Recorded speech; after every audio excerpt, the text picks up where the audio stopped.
Guys, so for today's video, tuturo ko po kayo kung paano gumamit ng cam scanner.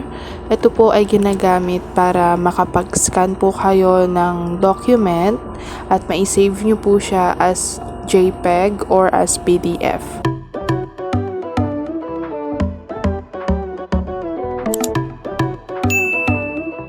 So first, punta po kayo sa Play Store. And let's search for cam scanner. And let's install. And now let's open. Next.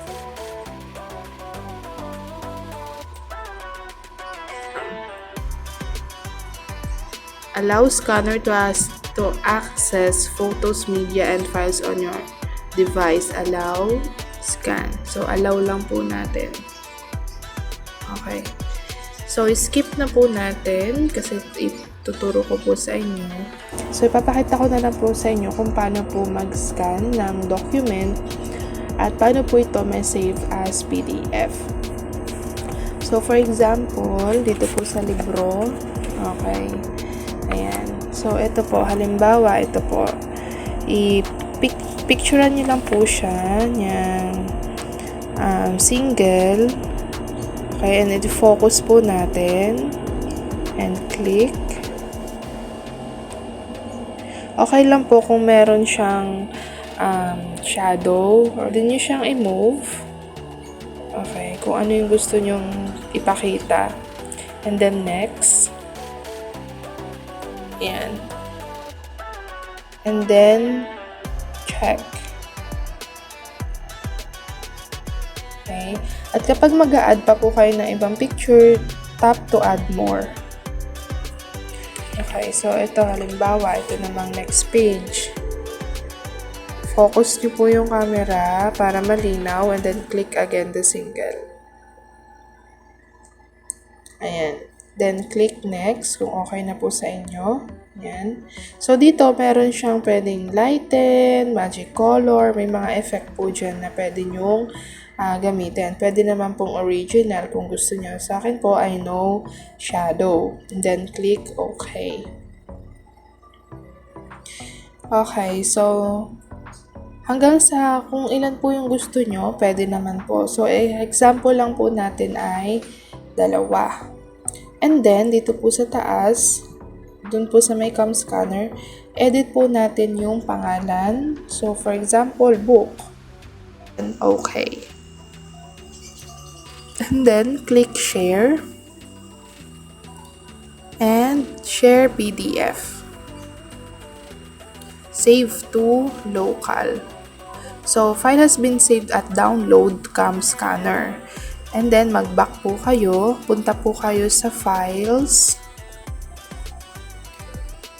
Hanapin niyo po yung download and cam scanner. So, dito niyo po makikita yung PDF. So, open this time.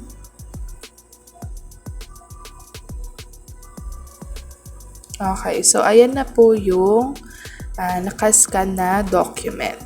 Naman po is save document, save as JPEG or save as a picture. So, click po ulit natin yung camera. So, halimbawa, ito po yung picture na gusto nyong i-save. Ito pong Meralco Bill. And then, focus po ulit. And, click. Kung okay na po sa inyo ito, click next.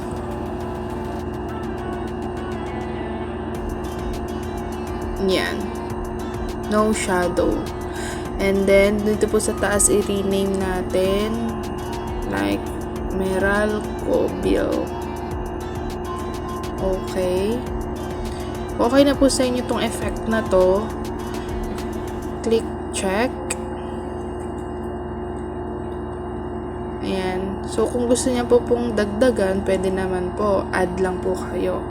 Pero dahil sa akin ay okay na, click lang po natin yung more and save to gallery. Okay, so save to gallery. So ngayon punta po tayo sa gallery. All photos. Ayan. Nakasave na po siya as JPEG.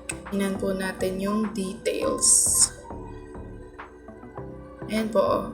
Path, storage, cam scanner, Meralco build, JPEG. So, ganun lang po kadaling mag-save ng document as a JPEG and as a PDF. So, I hope na nakatulong po itong video na ito sa inyo. At kung may mga comments po kayo, please comment down below and please continue to subscribe to my channel kung hindi pa po kayo nakakapag-subscribe. So, thank you for watching. Goodbye!